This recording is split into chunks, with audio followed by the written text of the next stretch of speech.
Bonjour à tous, merci d'être venus nombreux au séminaire de Sylvie Noni.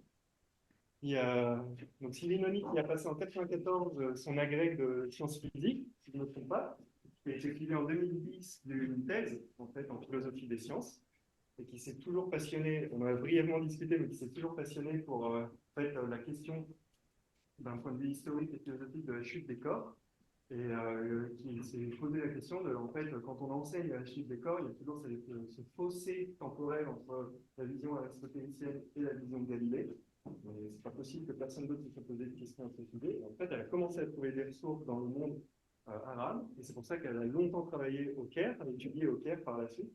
Après s'être occupée de ces deux garçons, si j'ai bien compris, ça a pris trop un temps, ça, conséquent, et qui par la suite a continué à s'intéresser à toutes ces questions, et qui aujourd'hui vient au muséum pour démystifier cette théorie de la Terre plate prédominante au moment du Moyen Âge. Et elle a notamment synthétisé tout ça avec sa collègue Violaine Giacomotto Chiara, Chiara, je ne me trompe pas, ok. Et c'est présent dans un livre, si je peux me permettre, qui est publié aux éditions Belles Lettres chez Gallimard.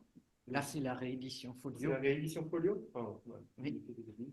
qui est la Terre plate, généalogie d'une idée fausse. Donc, si le séminaire vous intéresse, n'hésitez pas à aller le chercher. Et je vous laisse la parole. Merci Bien, encore. merci Maximilien. Alors, effectivement, comment donc on a une heure question comprise. Hein.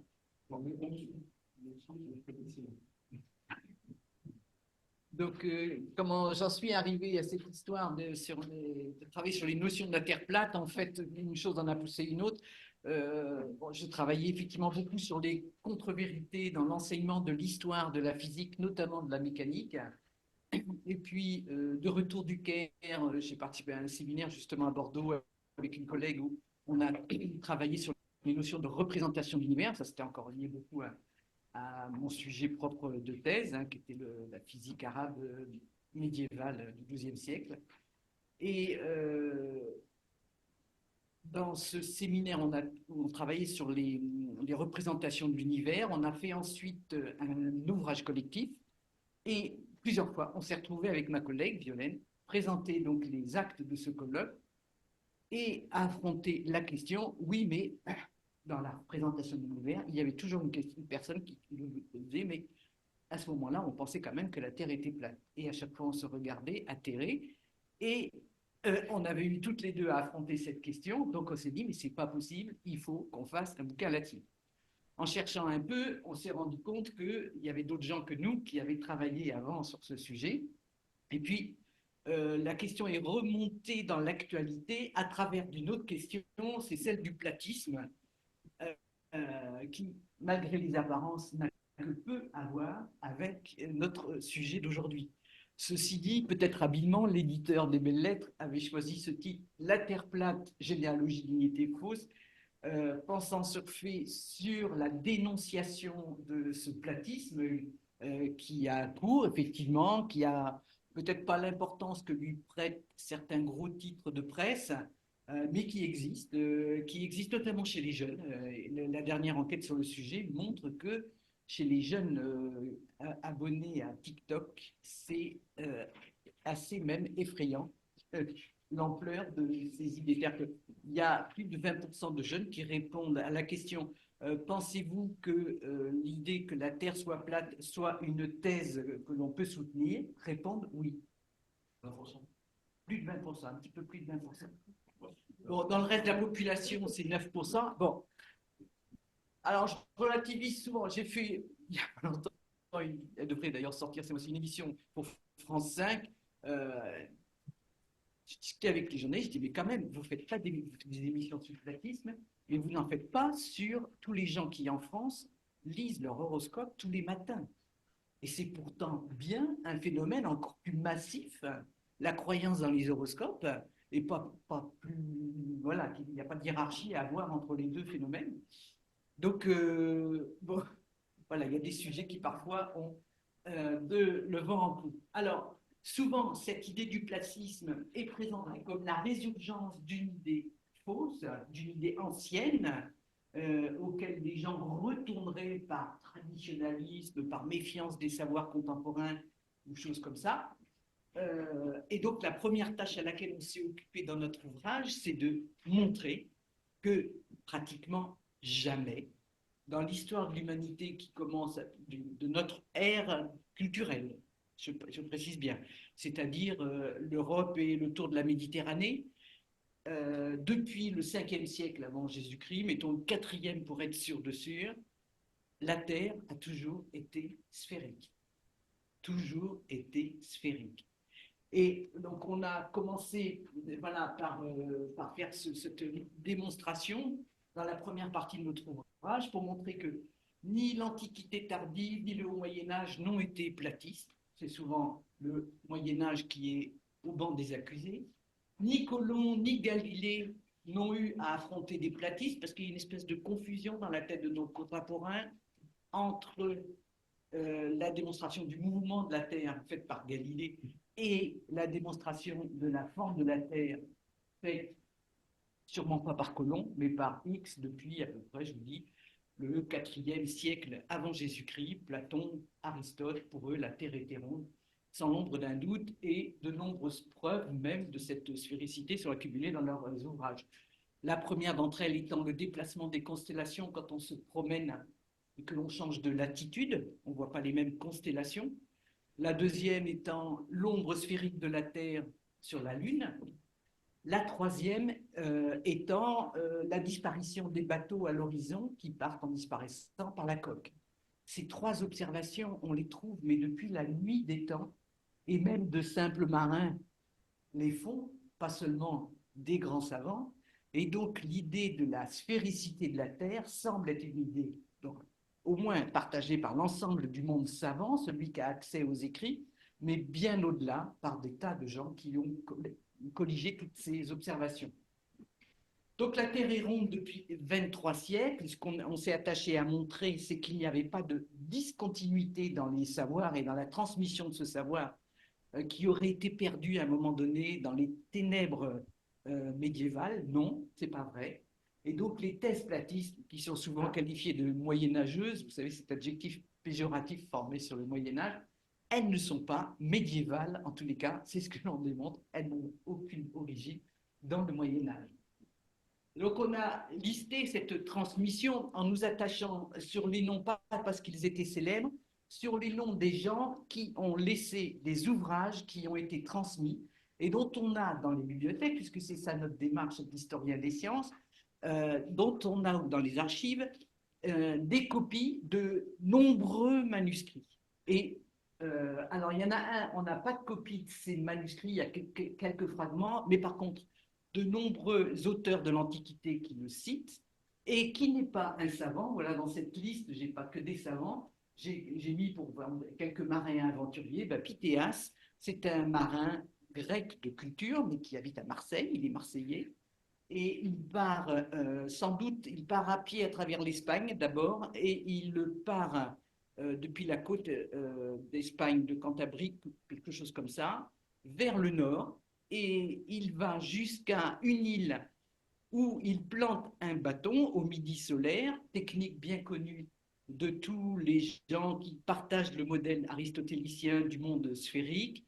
La Terre est sphérique au centre de l'univers, et donc la courbure de la Terre permet, en plantant un bâton et en observant la longueur de son ombre au midi solaire, eh bien, d'évaluer la latitude. Et il trouve qu'il est à 63 degrés nord, d'ailleurs tout est gelé autour de lui, et on pense qu'il était en Islande, voilà, avec son voyage. Platon, Aristote, donc je l'ai dit, 4e siècle, et j'ai dit les convictions qu'ils avaient, ils ont des différences. Platon imagine la Terre beaucoup plus grosse qu'Aristote.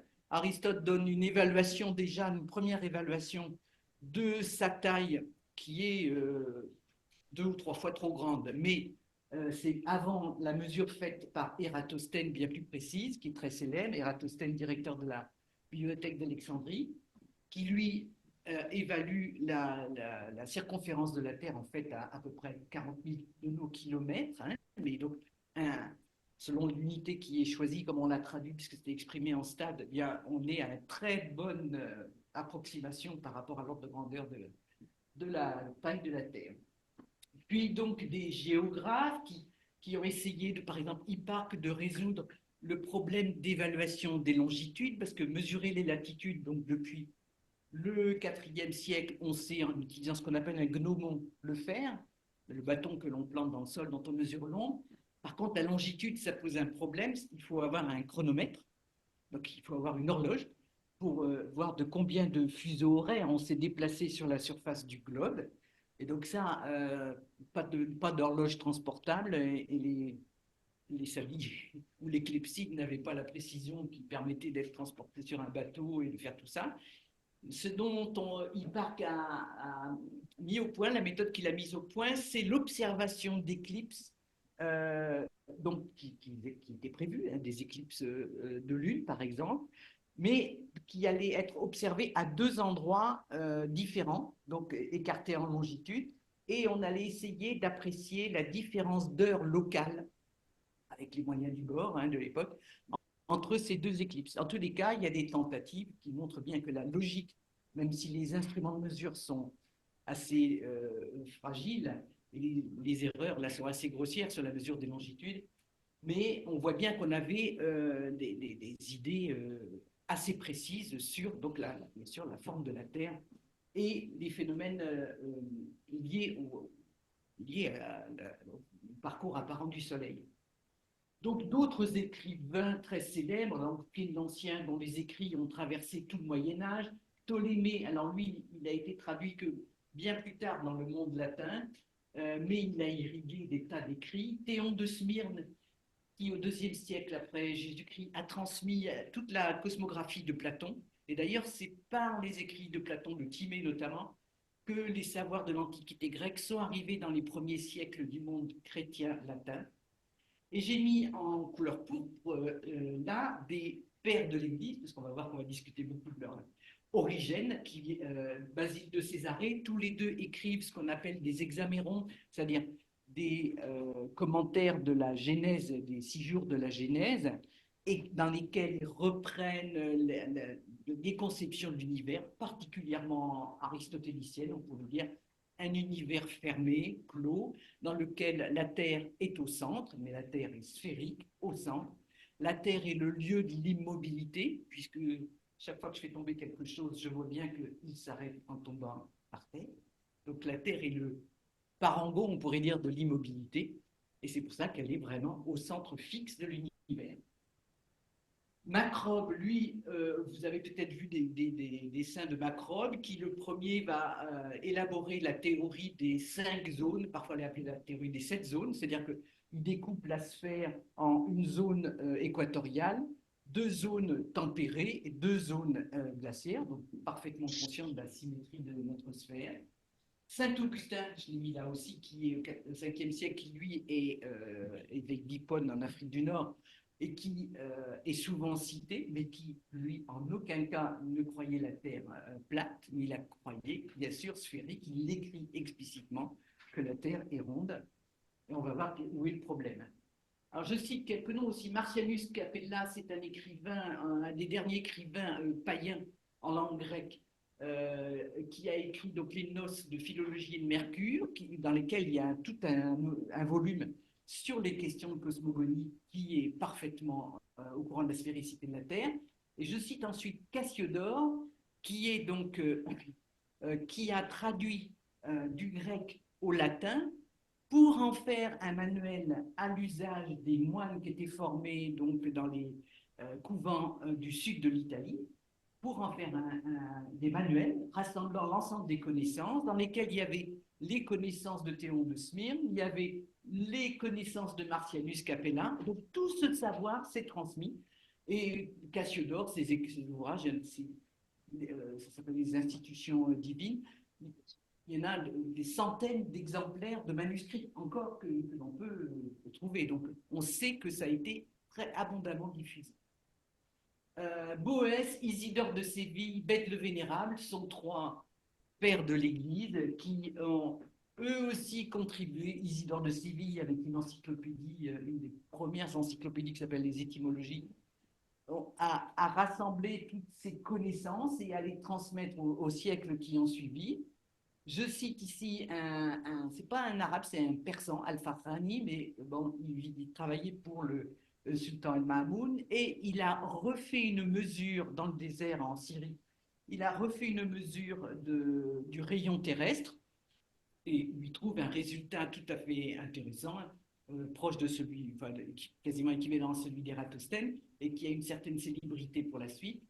Hugues de Saint-Victor, donc là, dans l'abbaye de Saint-Victor était très célèbre. Vincent de Beauvais a écrit des petites encyclopédies. Sacrobosco, Jean de Sacrobosco, XIIIe siècle, donc très célèbre enseignant de mathématiques à l'Université de Paris.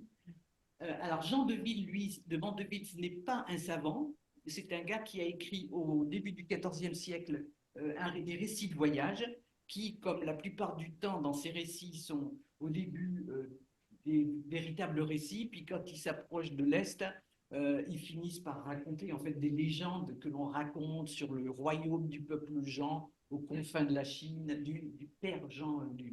Voilà, donc c'est un récit particulier, mais il est intéressant parce que Jean Mandeville, donc pas du tout un savant, raconte, et on comprend en le lisant il a un globe dans la main et dit, quand tu pars d'Angleterre, parce qu'il était parti d'Angleterre, que tu vas aller à Jérusalem, tu montes sur le globe, et quand tu vas au royaume du Père Jean, eh bien, tu redescends de l'autre côté du globe. Et donc, en fait, cette expression remonter sur le globe, ou remonter le globe, qui a été servi, je vais en reparler tout à l'heure, à décharge pour dire que, à l'époque de Christophe Colomb, je vais dire un truc, je suis sûr que vous pouvez finir l'histoire, les marins avaient peur de partir au bord du monde occidental parce qu'on ne pourrait plus remonter la mer. Vous avez tout à voir avec ça. Eh bien, cette histoire-là, le remonter le globe, il n'a pas forcément le sens d'une terreur. Enfin, voilà, il n'a pas cette connotation d'une frayeur, puisque Jean de Mandeville l'explique juste avec son doigt qui parcourt la sphère terrestre. Pierre d'Ailly, je l'ai mis en dernier ici, lui c'est un évêque au 15e après Jésus-Christ. Donc Pierre d'Ailly, un évêque qui a écrit lui aussi une cosmographie très très complète qui s'appelle l'Imago Mundi et qui reprend et discute dans son ouvrage les mesures du rayon de la Terre faites par Al-Farabi. Et il les discute, est-ce que c'est plausible, est-ce que la méthode est bonne, etc. Il la compare à d'autres méthodes, aux méthodes qui avaient été faites à l'issue après Ératosthène. Et ce livre de Pierre d'Ailly, Imago Mundi, c'est le livre de chevet de Christophe Colomb, puisqu'on a même les pages annotées, on a l'ouvrage, l'exemplaire ayant appartenu à Christophe Colomb, et annoté de sa main, commentant les mesures rapportées par Pierre d'Ailly. Tout ça pour dire qu'il n'y a absolument aucun doute. Tout le monde savant à l'époque de Christophe Colomb savait parfaitement que la Terre était sphérique. La seule chose qui se discutait, c'était la taille exacte de cette Terre, pour savoir si le voyage était envisageable. Et si on pouvait parier quelques copecs, je m'excuse pour l'anachronisme, sur la rentabilité d'un voyage avec toutes ces caravelles qui risquaient de ne pas revenir, est-ce qu'il y aurait un retour sur investissement? Donc ça, c'était une vraie question.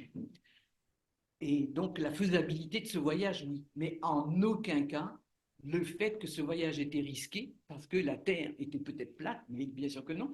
Colomb lui-même avait baptisé son voyage la route vers les Indes occidentales, c'est-à-dire qu'on savait très bien qu'à pied, on pouvait rejoindre l'Inde, ou à pied ou par la mer, on pouvait rejoindre l'Inde vers l'Orient, mais est-ce qu'on pourrait trouver la route, est-ce qu'elle serait pas trop longue, la route vers l'Occident? Ça, c'est une question, et même on peut dire qu'encore heureux qu'il y avait l'Amérique sur le chemin, parce que c'est pas sûr que les caravelles auraient tenu le coup avec en emportant suffisamment de vivres pour une telle longueur de voyage. Alors j'en arrive à mais d'où vient ce mensonge sur l'histoire de la platitude de la Terre? Eh bien, une des premières, je nuancerai après, mais une des premières apparitions de ce mensonge, c'est Voltaire. C'est Voltaire qui écrit dans son dictionnaire philosophique. Alors, je vais lire tout ce texte. Bon, il y a la première demi-phrase qui est juste. comment Platon, Aristote, Ératosthène, Posidonius et tous les géomètres de la vie de l'Égypte et de la Grèce ayant reconnu la sphéricité de notre globe, jusque-là, ça va, puis après, tout est faux. Nous crûmes si longtemps que la Terre était plus longue que large d'un tiers. Alors, vous savez d'où ça vient, ça? Ça vient des représentations de l'œcumène, c'est-à-dire l'espace habité, je l'ai mis sur la diapo d'après, ça c'est l'œcumène selon Ératosthène, Ératosthène bien convaincu que la Terre est sphérique, puisqu'il en a mesuré le rayon, le premier. Et il représente ici l'espace habité, l'œcumène, qui est connu, qui est entouré, on pense un peu partout, d'un océan. On ne sait pas trop ce qui se passe vers là, vers le sud, les sources du Nil. On est à la recherche depuis longtemps des sources du Nil, mais on arrive dans les zones de tropiques. On est persuadé pendant longtemps qu'elles ne sont pas habitables et qu'on ne peut pas aller au-delà. Et donc, cet œcumène est beaucoup plus long que large, vous le voyez. D'ailleurs, le mot longitude vient de là, de cette forme-là. Et quand les anciens, depuis Ératosthène et pendant tout le Moyen-Âge, on a représenté le monde connu habité de cette façon-là, on appelle ça des représentations en chlamyde. Le chlamyde, c'est une espèce de manteau grec. Eh bien, ce n'est pas parce qu'on pense que la Terre est plate, pas plus que nous, quand dans un atlas, nous faisons une projection du globe terrestre, c'est parce que le monde habité, voilà, on en a recensé les limites ici, et on aplatit ça sur une carte, mais on sait parfaitement dans le même temps que la Terre est ronde. Donc, le premier mensonge de Voltaire, c'est de dire nous crûmes la Terre plus longue que large d'un tiers, donc sous-entendu la Terre plate, plus large que longue, des notions qui ne vont pas avec la Terre. Donc, il y a beaucoup d'ironie, comme toujours, dans ce que dit Voltaire à cet endroit-là. On avait trouvé dans le psaume 103 que Dieu a étendu le ciel sur la terre comme une peau. C'est vrai que c'est dans le psaume. Mais est-ce qu'on avait pris ça au pied de la lettre pour dire qu'il y avait un ciel étendu comme une peau au-dessus de la terre?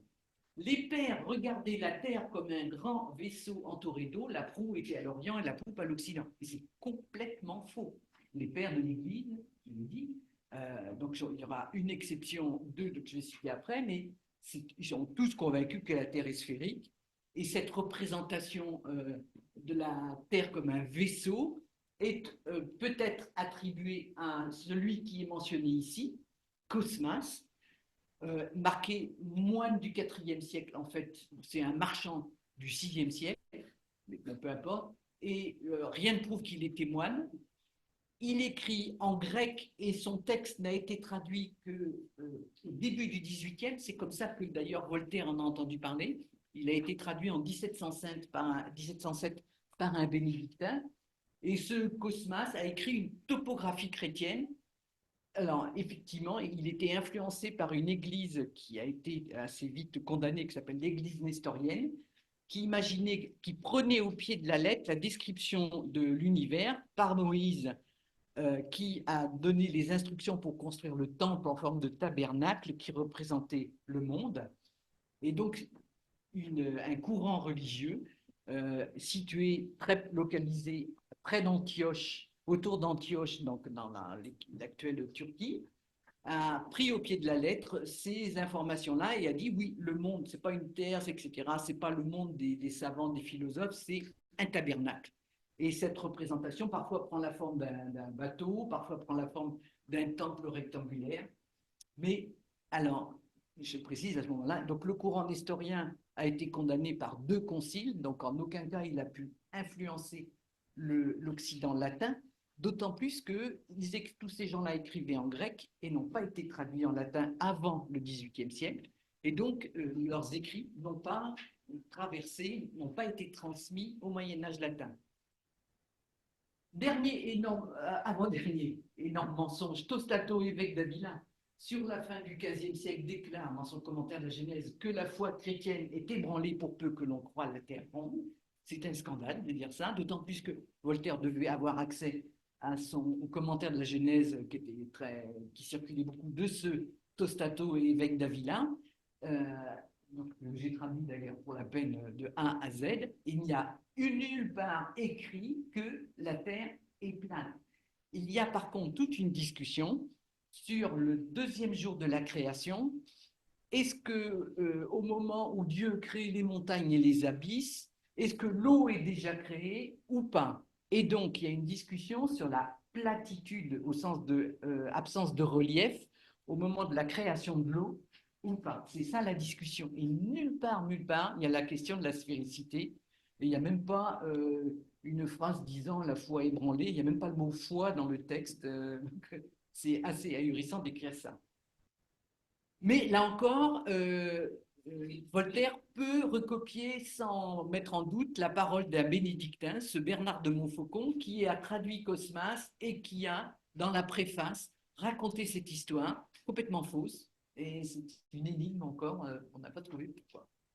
Enfin, dernière phrase, Colombo, Vespucci, c'est donc Amerigo Vespucci et Magellan ne craignirent point l'excommunication de ce savant évêque et la terre reprit sa rondeur malgré lui. Alors ça, c'est absolument, c'est le parangon du mensonge parce que rien à voir, donc ni Colomb, ni Amerigo Vespucci, ni Magellan ne côtoyaient des gens qui leur disaient si la terre est plate, en aucun cas. Donc voilà, c'est un mensonge complètement fabriqué et qui a l'avantage, on le voit après dans les autres écrits de Voltaire, de mettre en avant Colomb. Alors d'abord, il est très agacé, Voltaire, que Amerigo Vespucci, donc, qui a eu la chance de longer les côtes du Brésil, dit-il dans un texte, ait plus de célébrité que Colomb. Et donc, il va se faire un devoir de réhabiliter Colomb, de lui redonner voilà, une célébrité qu'il devrait avoir à ses yeux. Et dernière phrase, là, dans un autre article de son dictionnaire philosophique, Saint-Augustin traite l'idée des antipodes d'absurdité, et Lactance dit expressément, y a-t-il des gens assez fous pour croire qu'il y ait des hommes dont la tête soit plus basse que les pieds? Alors ça, c'est vrai. Lactance a dit ça au IVe siècle après Jésus-Christ, et Lactance donc n'a eu aucune influence, parce qu'il est très connu comme rhéteur, comme beau parleur, on pourrait dire aujourd'hui. Il a des écrits de théologie qui sont beaucoup commentés, y compris au XVIIIe siècle. Jamais ses écrits scientifiques. Mais Voltaire est un peu agacé parce qu'en 1770 seulement, Lactance a été consacré père de l'Église. C'est un des derniers pères de l'Église rentrés à ce rang.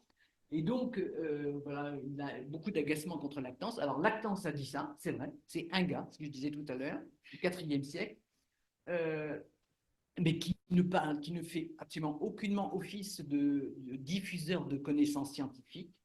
Et par contre, Saint-Augustin, c'est totalement faux. Saint-Augustin ne met pas en cause la notion d'antipode. Il s'interroge sur la possibilité qu'existent des antipodiens, des gens qui habiteraient les antipodes.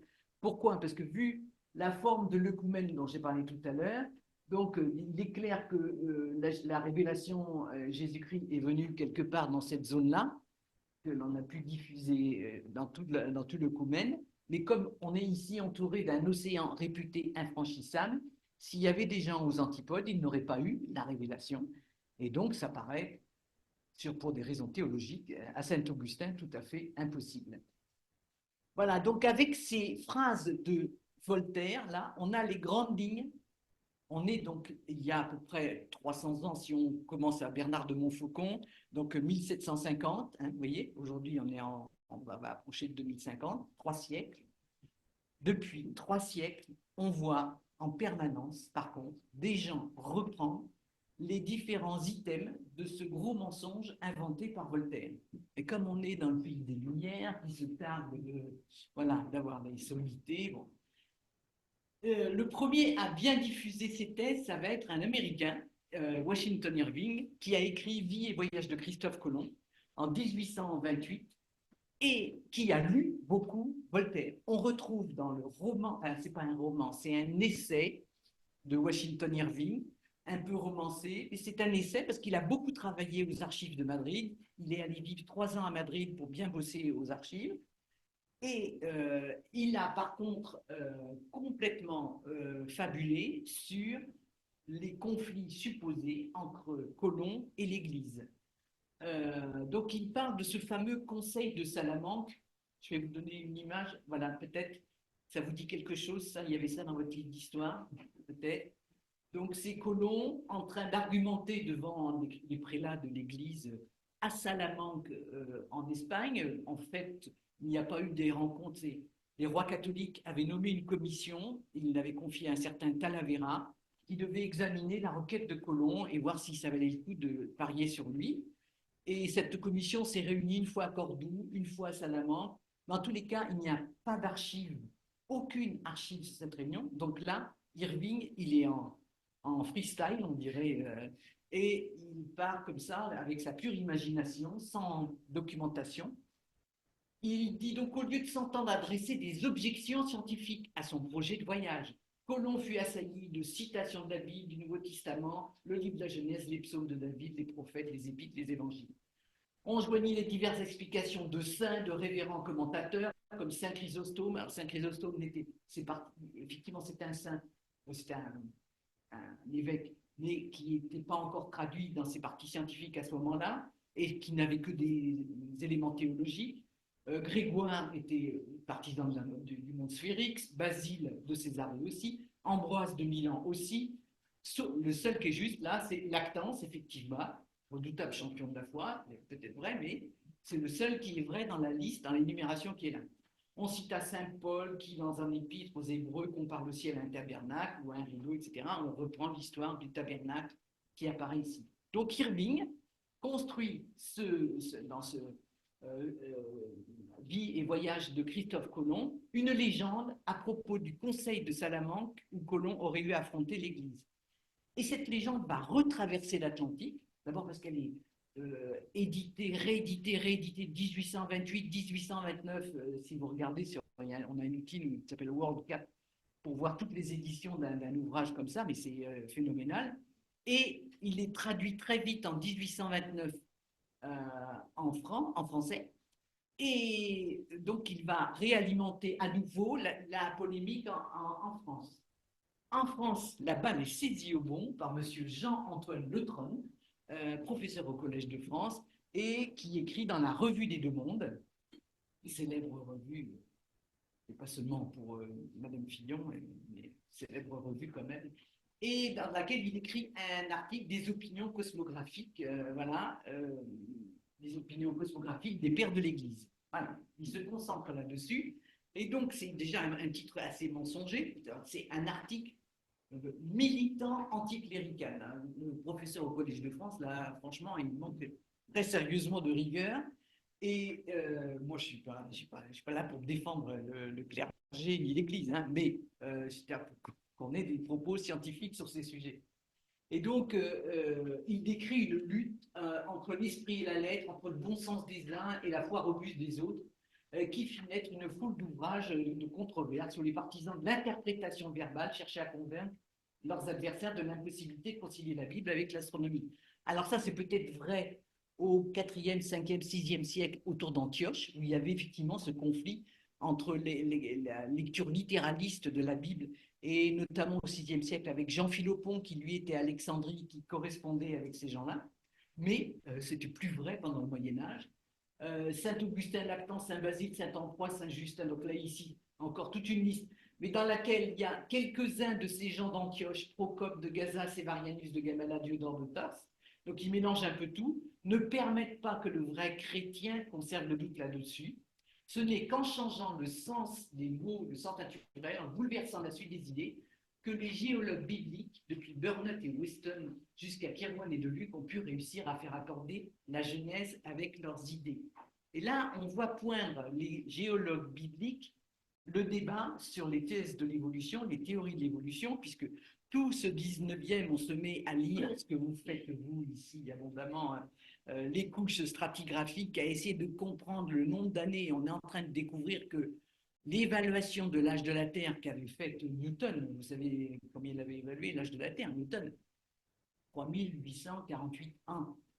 Parce qu'il avait pris la Bible, il avait ajouté l'âge de Mathusalem, l'âge de machin, d'Abraham, etc.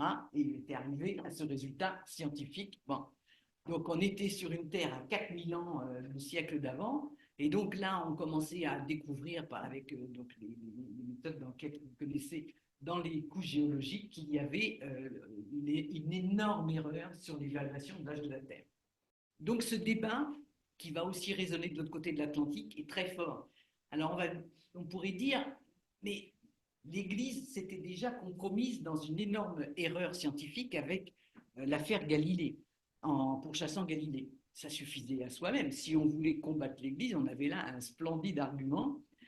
Pourquoi en rajouter? Il fallait montrer que, décidément, et donc là, c'est là que le conflit sur les thèses de l'évolution vient sans doute réalimenter. On veut montrer que définitivement, il y a antinomie entre la science et la religion, en oubliant le fait que la plupart des scientifiques jusqu'au XVIIe, XVIIIe siècle sont en même temps des religieux ou des dignitaires même de l'Église. Voilà, donc quelles sont les principales idées cosmographiques que les pères de l'Église ont tirées de l'interprétation littérale de la Bible? Là, c'est totalement faux. La Terre plate, le ciel formant une voûte solide au-dessus de laquelle est la couche des eaux célestes, voilà une notion fondamentale de la cosmographie biblique et celle que les saints-pères y ont vue. C'est un mensonge total. Après le trône, donc là, vous voyez, je continue de parcourir ce 19e siècle, j'arrive à 1841, ce tableau. Alors, dans ce tableau, il y en a d'autres tableaux où on voit Colomb qui est la main au-dessus d'une sphère. Et donc, on voit bien que le débat porte sur la forme de la Terre. Là, il montre des cartes, peut-être en train de montrer les calculs, parce qu'effectivement, ce qu'on sait de cette commission présidée par Talavera, c'est qu'il y a eu une grosse discussion sur quel était exactement le rayon de la Terre.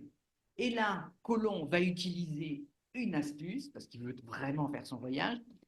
Il va prendre la mesure faite par Al-Farani, le persan, qui est dans le bouquin de Pierre Dailly, qu'il a en livre de chevet, mais qui donne la valeur d'1 degré de latitude, ou de longitude, oui, de longitude à l'époque, qui donne la valeur d'1 degré en miles, et parce que ça l'a arrangé, il ne va pas prendre la valeur du 1000 arabe, il va prendre la valeur du 1000 local en Égypte. Et alors là, ça raccourcit, en Espagne, pardon. Et là, ça raccourcit sérieusement la taille de la Terre. Alors il fait ça, plus un autre petite truanderie. Il allonge énormément la taille de l'Œcumène, à presque plus de 180 degrés entre les îles Canaries et le Japon. Donc il ne reste que moins de 180 degrés de l'autre côté. Et en plus, ces degrés, il leur affecte une longueur à chacun qui est bien inférieure à la valeur réelle. Le tout, c'est de convaincre que oui, il peut partir. Et voilà, donc sur cette histoire, elle va traverser tout le 19e siècle, je disais, et donc on la retrouve chez le père des profs d'histoire, Jules Michelet, qui, lui, et c'est très curieux parce qu'il écrit une histoire de France, et en 1855, il attaque le 7e tome. Il a écrit 6 tomes, dont certains qui sont magnifiques sur le Moyen-Âge, qui voient effectivement tous les éléments culturels qu'il y a dans le Moyen-Âge. Il fait beaucoup d'enquêtes dans les églises, etc. Il tend à démontrer que les églises sont les maisons du peuple à l'époque, et tous les débats qui s'y déroulent. Et il arrive au 7e tome, il attaque la Renaissance, et alors là, il tourne Kazakh, il change complètement. Donc il y a des historiens actuels, ce n'est pas ma spécialité, mais qui ont travaillé, Jacques Le Goff, qui a travaillé sur ce tournant dans l'œuvre de Michelet, qui est assez étonnant. Arrivé à la Renaissance, eh bien, il prend le discours des gens de la Renaissance. Je ne sais pas si vous avez vu l'expo qui est en ce moment à la BNF, qui est magnifique, sur justement cette Renaissance, qui montre que il y a toute une partie du discours sur le fait qu'on tournait la page des vieux scolastiques et tout ça. C'est un discours construit, fabriqué par les gens de la Renaissance elle-même. Et que ce n'est pas la vérité, et qu'il y avait des rapports bien plus contradictoires entre les connaissances anciennes, la transmission des savoirs, et ce qui s'est dit au moment de la Renaissance.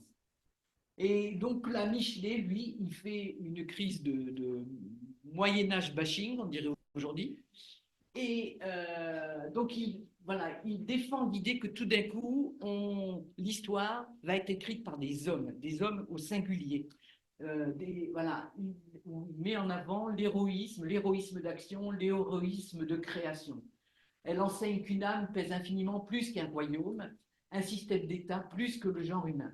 De quel droit? Alors là, il va héroïser, je ne sais pas si c'est très français, mais Luther, qui dit d'un non au pape, à l'Église, à l'Empire, enlève la moitié de l'Europe, effectivement, convertit au protestantisme une grande partie de l'Europe.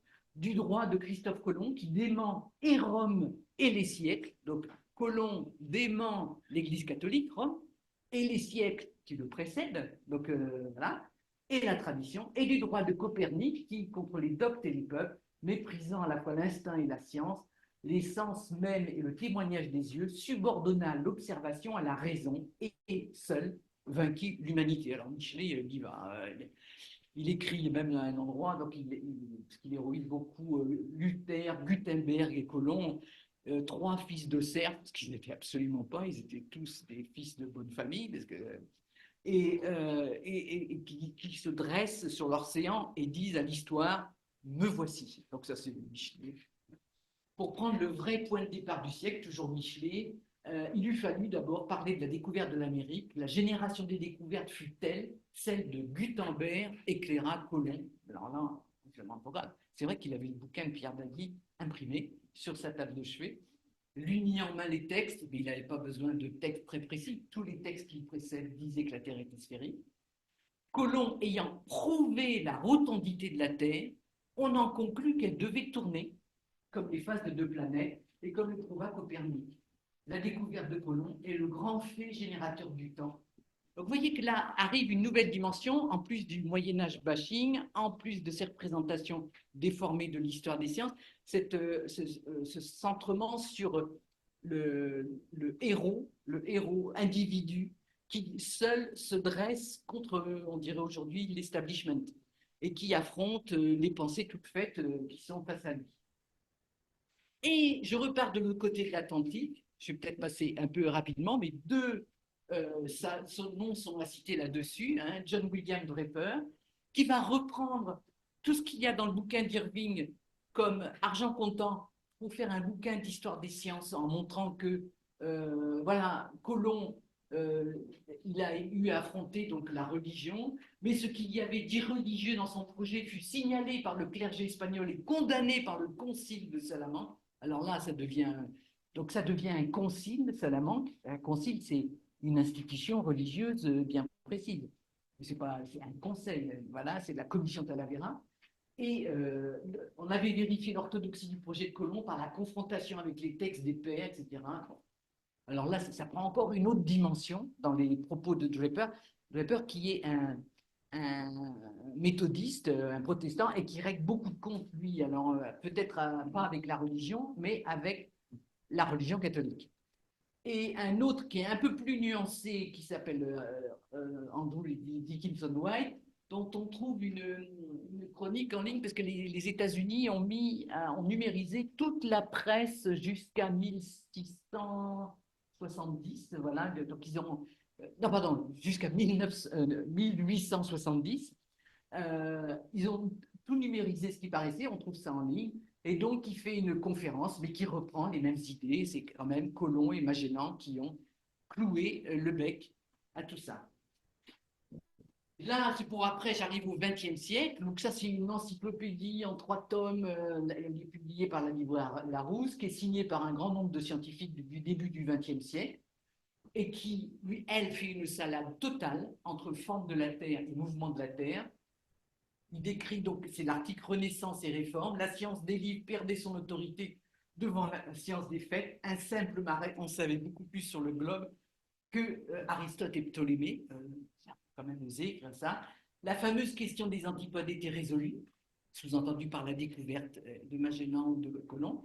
Colomb et Magellan ouvraient la voie à Nicolas de Copernic. Voilà. Et j'ai ajouté ici un petit paragraphe de cet article, Renaissance-Réforme. La connaissance scientifique en Occident, à la fin du Moyen-Âge, ne différait guère de la science grecque. Et le XIVe siècle fut, pour les sciences, à l'exception de l'astronomie, une période de préparation plutôt qu'une période de développement intense. Donc, vous voyez, la conception de l'histoire des sciences, c'est-à-dire que le XIVe, bon, il se dit, au XIVe, on se dit, on fait rien, on trouve rien, on prépare le XVe et le XVIe. Voilà, c'est une conception assez ahurissante, comme si on pouvait imaginer ce qui allait suivre en matière de science. Et dans le XXe siècle, il y en a un qui a beaucoup fait de dégâts sur la diffusion de ses thèses, même s'il est présent de façon un peu plus nuancée, c'est Arthur Koestler. C'est pas du tout un scientifique, C'est un journaliste et romancier qui est allé soutenir la guerre d'Espagne, soutenir les républicains, qui est très célèbre et très connu dans les milieux, on dirait, progressistes. Au siècle dernier, on aurait dit ça. Et qui, bon, décide après la guerre, tout ça, que les clivages entre disciplines, ça va bien. C'est pas parce qu'il est littéraire qu'il peut pas parler d'histoire des sciences. Allons-y, j'y vais. Et j'écris une histoire des sciences, ça s'appelle Les Somnambules. Donc il y a les Grecs, puis après il y a un sombre interlude, et puis après il y a les somnambules qui tâtonnent, Kepler, Newton, etc., et qui petit à petit reprennent pied dans les savoirs comme il faut. Et donc cette thèse a été énormément diffusée par ce bouquin d'Arthur Kessler qui a été très, très lu. Et puis voilà, ça, je vous présente un manuel que j'ai pu avoir moi quand j'étais petite à l'école, mais j'ai vu qu'il y avait d'autres variantes. C'est l'histoire de France pour le cours moyen, 1957. Bon, voilà, avec les Blanches Caravelle, Christophe Colomb. Quelques savants prétendaient que la Terre n'était pas plate, mais ronde comme une boule. Quelques savants. Voilà. Donc il y avait ça dans l'histoire.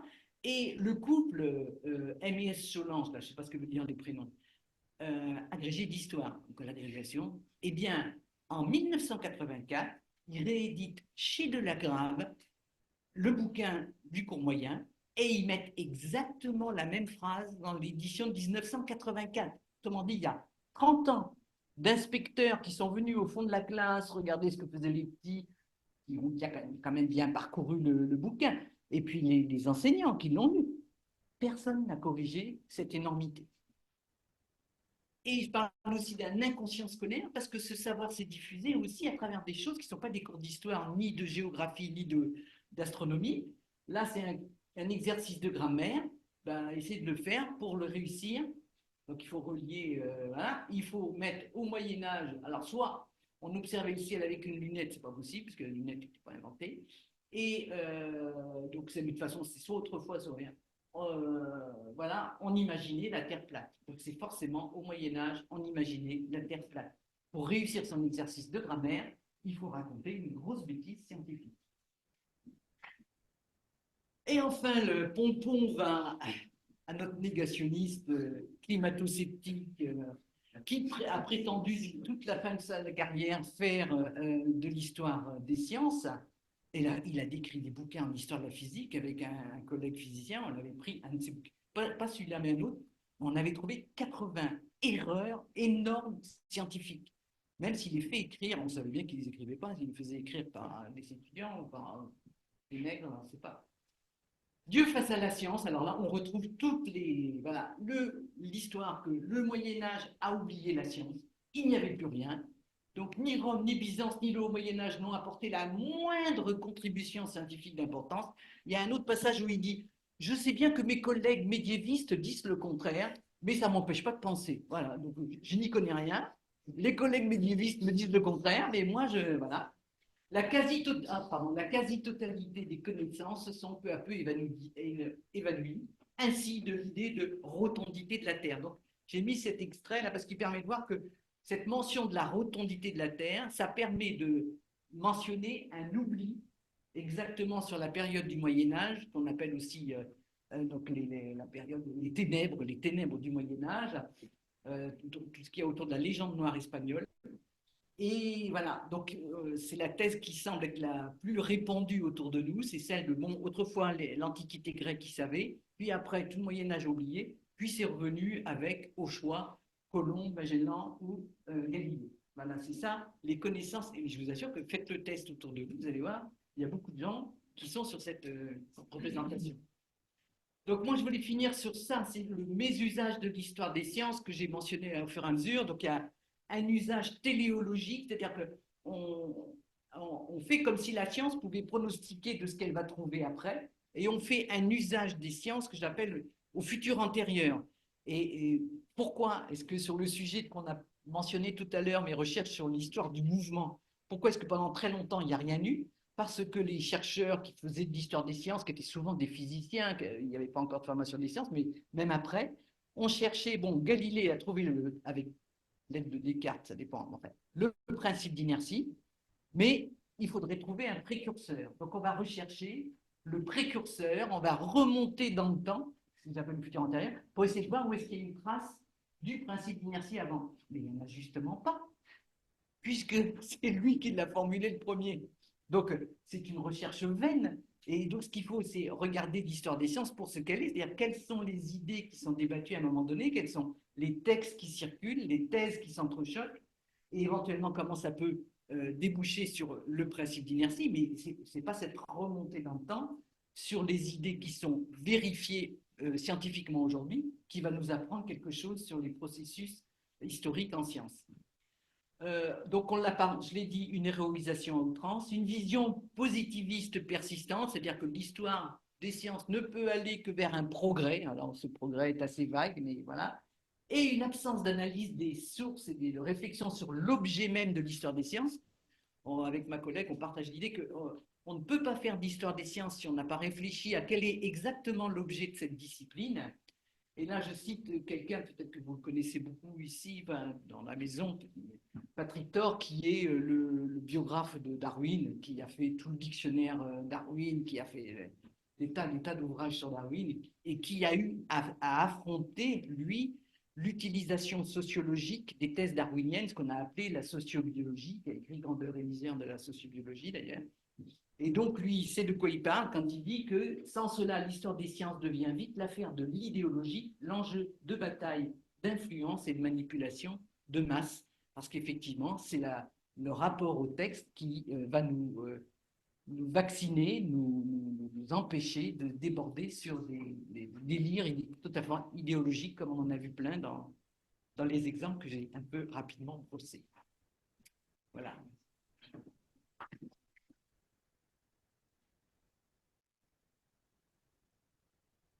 Donc là, on a Vérité chez Folio. Notre objectif, c'était de faire un petit livre pas cher et accessible aux futurs enseignants qui racontent encore, il faut le reconnaître, beaucoup de bêtises sur ce sujet. Et donc, c'est pour ça qu'on est très content de le mettre maintenant en poche. Et il a été traduit en russe et il est traduit en italien. Là, ce printemps, il va être publié en italien. Donc, ce serait intéressant d'aller voir si la résonance est la même dans ce pays-là. Traduit en russe. Merci. La parole est à l'Assemblée. Non, c'est le haut-parleur de la. Est-ce qu'il y a des questions? Non? Non, du coup, super. Voltaire, pourquoi il s'énerve comme ça? Il est quand même connu pour il a quelques erreurs envers l'Église catholique. Oui, ça Donc, certaines sont légitimes. Ouais. Bon. Mais c'est vraiment ça. Oui, et puis l'idée de porter un personnage en avant comme Christophe Colomb, ça lui déplaît pas assez. Et alors, justement, pourquoi il veut le mettre en avant, Colomb? Il a une raison? Non, mais c'est.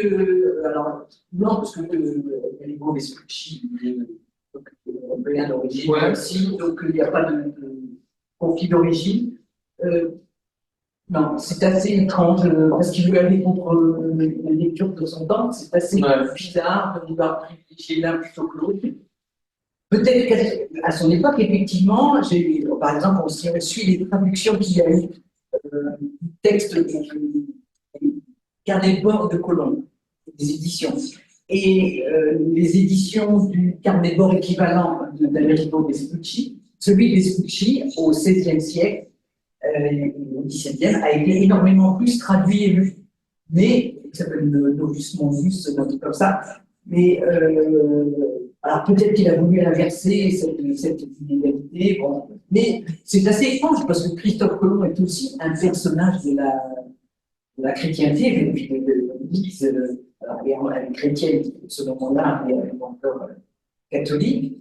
Mais on va voir que dans la suite du 18e siècle, du 19e, il va y avoir un conflit de mémoire autour de Christophe Colomb absolument ahurissant.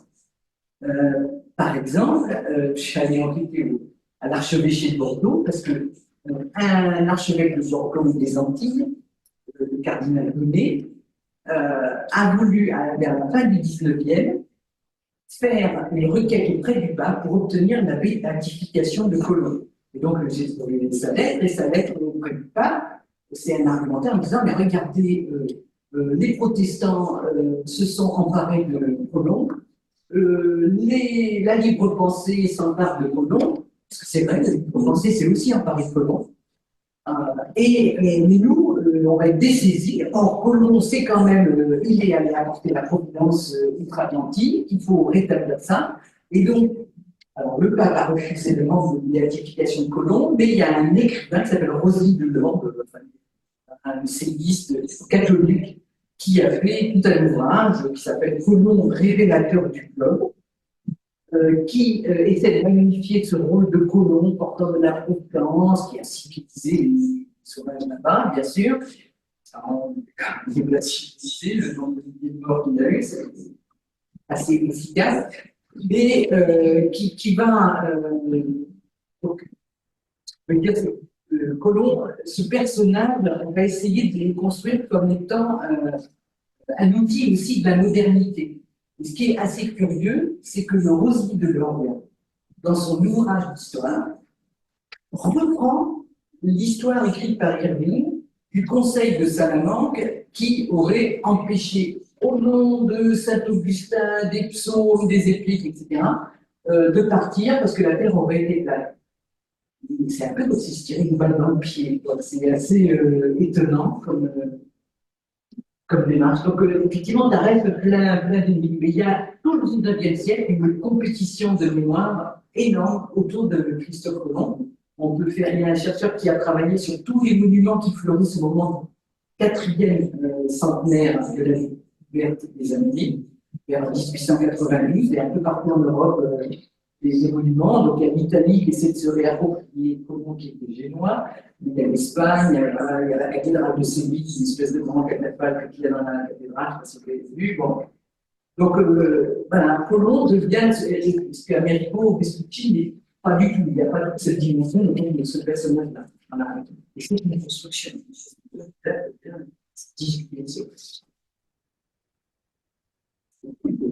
Une question. Vous avez dit au IIe siècle, je ne sais plus si c'était un marin ou un philosophe qui avait essayé de déterminer la taille de la Terre avec les éclipses à différents endroits.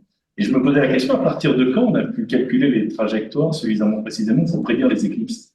Ah ben, Babylone le faisait déjà. D'accord. À quel degré de précision, je ne sais pas, mais Babylone, ils avaient déjà établi ce qu'on appelle le grand synchrone, c'est-à-dire un cycle qui permet à toutes les planètes de revenir dans le même ordre qu'elles étaient au point de départ.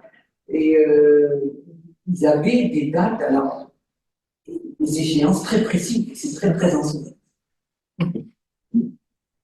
Et là, la difficulté, là, c'est la mesure de l'heure, non? Voilà, la difficulté, c'est la mesure de l'heure. Voilà. En fait, d'ailleurs, la mesure des longitudes, ça a été un vrai problème jusqu'au XVIIIe siècle, jusqu'à ce que la Royal Society lance un concours, justement, pour fabriquer une pendule qui survivrait aux vagues et au chaos qu'il y a sur un bateau en mer. Et c'est là que Halley, celui qui a donné son nom à Nicomet, a inventé le prototype de montre à ressort qui était nettement plus transportable et qui ont permis de garder l'heure d'un point donné et de la garder plus loin.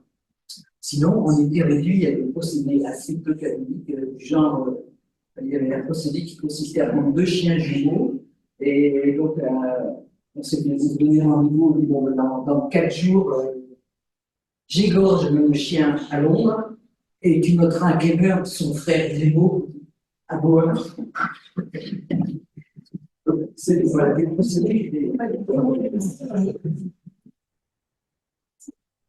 Dans le monde médiéval, comment a été conçu, qu'est-ce qu'il y avait comme idée concernant la platitude de la Terre dans le monde musulman? Parce que là, vous avez parlé de. Ah oui, voilà, je suis allé un peu vite, mais le monde musulman a adopté toute la cosmographie grecque, notamment Aristote, ce que l'on n'a pas au début le Moyen-Âge latin, pas Aristote, parce qu'il ne sera traduit qu'à partir du XIIe siècle dans l'Occident. Mais donc, on a des textes de Platon, on a des textes d'Aristote, la Terre est ronde, et Al-Farabi, dès les premiers siècles du Califfe, va aller mesurer le rayon terrestre. Il n'y a aucun doute sur le sujet. Aucun doute. C'est pour ça que c'est assez terrible, c'est pas que.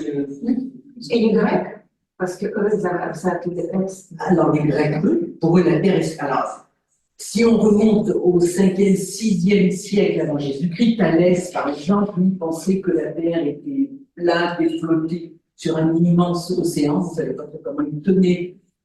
Xénophane pensait que l'univers était sur des colonnes. Donc, il y avait des tas de croyances beaucoup moins rationnelles. C'est pour ça que je me suis désavoué en disant au moins à partir du 4e siècle, tous les savants savent que la Terre est Au moment de la Renaissance, au moment de la Renaissance, oui. les Grecs, est-ce qu'ils ont changé aussi à vie je m'informe ma question. Au moment quand Voltaire, par exemple, a commencé à, disons, écrire des choses un peu mal interprétées, quelle était la réaction des autres? Pas de référence spéciale sur le mot grec du 6e siècle. Là. Le siècle avant, non. Il y a fort à parier que, vu la communauté, des écoles, des écrits qui circulent, ce soient les mêmes idées que en Italie, en Allemagne, en France, les mêmes idées soient partagées. Je ne pense pas qu'il y ait un travail de mémoire plus particulier en Grèce sur les savoirs grecs de l'Antiquité. D'abord parce que la langue n'est pas tout à fait la même. Oui, du coup, le truc que vous racontiez sur ce que réellement Colomb ce qu'il a défendu Salamandre, on imagine bien effectivement que là, l'enjeu, c'est plus un enjeu économique. Et le truc avec les milles, là, le fait qu'il fait cette entourloupe, on a quoi comme trace de ça? On a le bouquin de Pierre Bailly.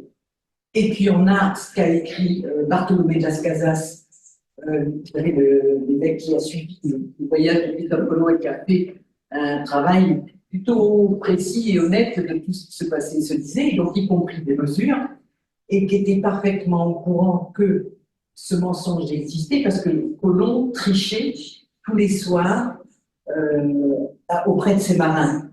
Parce que les marins avaient une méthode de mesure que je n'ai pas bien comprise d'ailleurs, avec une corde, on mesurait combien de miles ils avaient parcouru dans la journée.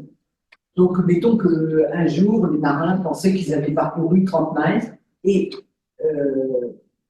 Colomb s'évertuait à leur dire que non, on n'avait fait que 20. Pour retarder le jour où vous allez dire, mais ça ne vient pas, il n'y a rien, parce qu'il avait peur de ce jour où, n'ayant plus rien dans le calme, crevant de soif et tout ça, donc les marins disent, non, c'est pas possible, tu nous as menti. Donc, il trichait tous les jours, et Bartholomé de Las Casas est témoin de ça, il trichait tous les jours sur la distance parcourue, pour dire, non, on n'a pas fait avancer tant que ça, d'ailleurs, vous devriez en mettre un coup de main pour qu'on avance plus vite, voilà. Et donc, lui, il savait Colomb, il savait qu'il avait triché. Oui, mais le témoignage de cette entourloupe, lui, il était à cette réunion, ou alors il avait des transcriptions de cette réunion. Alors, il avait la confidence de Colomb, il avait. Le truc avec les miles. Oui, alors ça, on l'a reconstitué parce qu'on a, d'une part, le texte de Pierre Daly que Colomb utilise comme argument, et puis on a les calculs que Colomb a fait à partir de ça. D'accord. Ok. Donc ça, on a tout fait. C'est Denis Crouzet, un historien du XVIe, qui a reconstitué toute cette histoire magnifiquement avec un ouvrage qui a fait date sur justement la vérité sur cette histoire. Et justement, donc, Crouzet et des tas d'autres historiens ont fait ça depuis longtemps. Avant nous, il y a un Anglais qui s'appelle Wilson qui a fait un bouquin qui s'appelle Inventing Flat Earth, qui a mis noir sur blanc le Moyen-Âge n'a jamais vu la Terre était plate, il a cité quelques textes, un peu moins que nous, mais la même démarche que nous. Et c'était en 1992, c'était pour le 5e centenaire. Ce bouquin, c'est un petit bouquin, il n'a pas diffusé, il n'a pas percolé la société. Il y a d'autres historiens, il y a un grand historien en France, qui s'appelle Patrick Bocquet-Dalcher, qui a écrit plein d'articles là-dessus, et qui fulmine, on les voit fulminer. Comment c'est possible que les contemporains continuent de raconter des disparaît? Qu'est-ce qu'il faut faire, quoi? Donc, c'est pour aussi nuancer cette histoire de fake news. Bon, c'est vrai qu'il y a des gens un petit par TikTok ou des choses comme ça, des bêtises. Mais quand on est enseignant, par exemple, quand on est même si on est enseignant de sciences, enseignant d'histoire, j'ai fait le test avec des collègues d'histoire qui m'ont dit oui, mais cette histoire de colons qui croient éclater les plaques, c'est même écrit dans les manuels. Alors, je dis, non, aujourd'hui, c'est plus écrit dans les manuels. Si tu en trouves un, tu me le dis, c'est des collègues. Je l'ai envoyé quelques jours après, vous avez été avec moi, c'est pas écrit. En fait, le prof d'histoire, lui, continue de perpétuer cette légende en off de son cours, indépendamment de tout document, de toute rigueur dans l'enseignement. On sait, je vais rebondir en fait sur l'image que tu as proposée là sur la carte sur le livre. Italien? Oui, c'est ça, en fait. C'est pas du tout. Non, mais bon, ouais, en fait, qui terre plate, qui probablement au bord du monde, et du coup, ça reste quand même un écueil féminin pour le modèle terre plate, parce que du coup, on peut mettre des clodos. En tout cas, ça reste une difficulté, et encore, on a cette image de bateau qui vont sombrer dans les chutes du bord du monde. Alors, est-ce que c'est quelque chose qui ressort? Alors, à l'époque, donc, au XIXe siècle, il y a José Maria de Bédia qui a écrit un magnifique poème qui s'appelle Les Conquérants, où il dit que le marin redoutait les bords du monde occidental, qui perpétue donc, cette légende. En fait, dans l'histoire, on a cherché trace de ce terme de remonter la mer, on l'a trouvé dans le changement de vie, c'est pas du tout vieille peur. Et par contre, le fils de Colomb, Fernando, a raconté ça. Il a un livre qui est nourri d'erreurs, où on voit bien qu'il veut héroïser son père, lui le premier, le magnifier, et donc dire qu'il a eu à affronter les angoisses et les peurs de ces marins qui avaient peur qu'on ne puisse jamais remonter la mer. Il semble bien que ce soit une construction de Fernando et qui en fait a rencontré beaucoup de succès. Et les platistes d'aujourd'hui, ce que j'ai vu moi là, sur la vidéo Marc Sargent, c'est qu'ils s'imaginent que le monde là est entouré de l'Antarctique et de l'Arctique, en fait le tour du monde, avec une espèce de globe qui est fermé par les platistes, donc c'est une espèce de cohérence interne à leur modèle. Mais où sont les religieux dans tout ça? Est-ce qu'ils croient maintenant à ça? Parce que, à l'interplate, c'est chiant, non? Donc c'est plutôt les jeunes qui tiennent ces idées-là. Il y a eu des études sociologiques qui ont été faites. Une fois, j'ai été invité à la Terre au Carré, justement. Je sais qu'il y a des sociologues qui ont travaillé là-dessus, sur le profil des gens qui défendent cette paix. C'est des gens un peu comme des reptiliens, comme des gens qui croient complotistes, qui croient, voilà, il n'y a aucune dimension religieuse, même les évangélistes, je ne crois pas qu'ils soient dans le coup, pourtant il y a le Christ, mais je ne crois pas qu'ils soient dans ce coup-là, il n'y a personne. C'est des gens qui sont préparés déjà à accepter sans doute à ce genre de truc. Alors il y a un gars qui s'est payé une fusée, pour aller montrer qu'en prenant la photo en haut, il ne serait pas dupé par la NASA, puisque il y a la NASA qui nous raconte que les mensonges, les faits comme l'arrivée sur la Lune sont truqués. Ça, je l'ai en Égypte, quand j'enseigne en Égypte, une grosse défiance vis-à-vis des États-Unis, légitime sur le plan politique, mais il prend des positions, des conséquences sur le monde scientifique. Et donc, on est persuadé que le coup du drapeau américain sur la Lune, c'est un fake, c'est il y a beaucoup de gens qui sont dans cette démarche de défiance des connaissances officielles. Il y a eu une émission d'Arte sur les platistes qui était assez affligeante. Vous voyez ces gens sont complètement pénétrés dans un hangar de la NASA, un hangar où il y avait 3 bagnoles. Et là, ils faisaient leur vidéo YouTube. Nous sommes entrés dans la NASA. Donc, on va voir comment est-ce qu'ils nous racontent des histoires. On est face à de la folie douce, quoi. Peut-être qu'il suffit d'envoyer un artiste dans l'espace.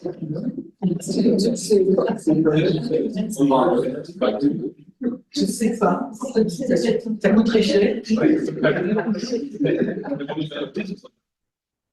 On peut comprendre ce séminaire comme une invitation à la prudence de ce qu'on peut lire et entendre au quotidien. Pour remercier la dernière fois. Il faut lire les textes sources parce qu'on s'est appliqué à choisir des éditions qui sont sur Gallica, sur les titres numérisés.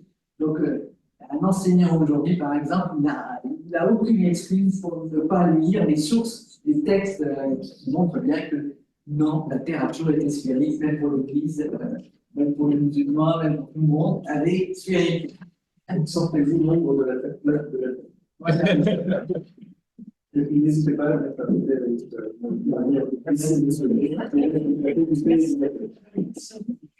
Merci. Merci.